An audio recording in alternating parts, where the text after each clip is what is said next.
Now when it's time to change your cutting wire, first step, like always, is to get my e-stop on. That's going to cut power to my blades and allow me to work with the blades. Here I'll be removing the cutting blade, also known as the transversal blade, to replace the cutting wire on it. Let's open this up. With my E button stop on, I can remove my connectors. Okay, so I'll be using a 5mm Allen key to loosen the screws here, which is going to release my blade. We'll take it here.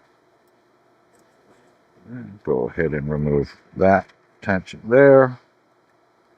And now we release it. Leave my key there. That'll bring out my blade. And I'll replace that cutting wire here. Let's take this to a flat surface to get that done. This is my tensioner. And I'm going to drive that down to actually remove tension from the short side that's grabbing the wire. And so that's going to hold it in so it doesn't bounce back on me as I remove the other two screws. So now I can loosen this screw and this screw to pull the wire out. Now I'm going to flip it to the other side. This one does not have a tensioner, so all we have to do is loosen the plate by loosening these two screws. There we go. That should be enough to release that. Now, if it is curled in the back, let's try to straighten it out as much as possible so we can slide that out.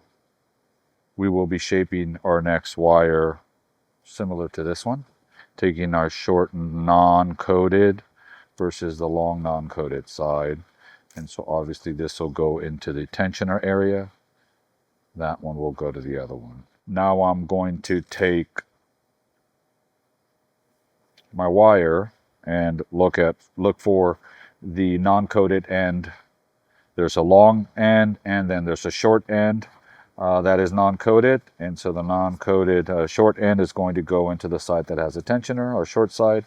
What we want to do is we want to shape our next wire just like this one, so we can slip it in nice and easy and not struggle on creating the bends while it's locked in place. So I'll take this wire and I'll take the long side, long uncoated, just like this one, and I'll match it up to my tip here, and then I will create a crease. I can even take my needle nose pliers and bend it there, and there's my first bend.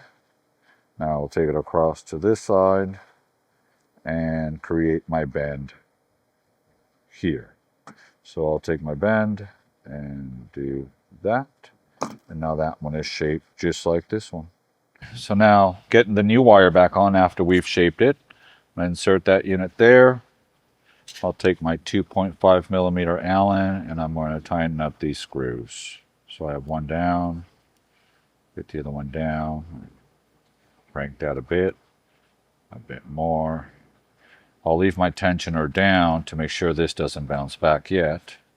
I'll flip this over. I'm going to loosen this plate a little bit more to allow my plate to lift, and now I've got to get this one through that slot. There we go. I'm going through. Just get that through. On the other end, there it is. We have it. I'm going to hold it here. I'll take my needle nose pliers and I will pull and on it to make sure that it's nice and tight. Then with my thumb, I'll hold it in place. Tighten that screw. Now I'm lowering that plate little by little to make sure that I grab that wire and secure it properly.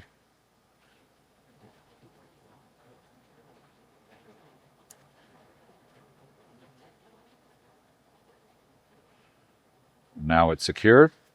I can flip it over and now remove a tensioning screw to have this bounce back and create even more tension. So that screw is no longer making contact there. And so now we have a brand new wire in there, ready to seal. So let's take it back into the pack machine and reinstall it. So to reinstall your blade, we want to make sure the connectors are facing outward or towards you. We'll get right under. We'll find the spot where these slide. We'll shift it left, and we will start tightening these screws. So there's one. Let's just tighten it up a little bit more. That's secured. Let's get this one secured.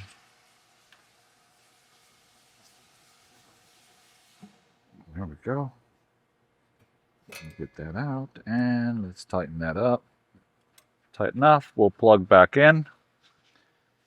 Plug back in. Close our door. Clear our emergency stop button and rearm the machine.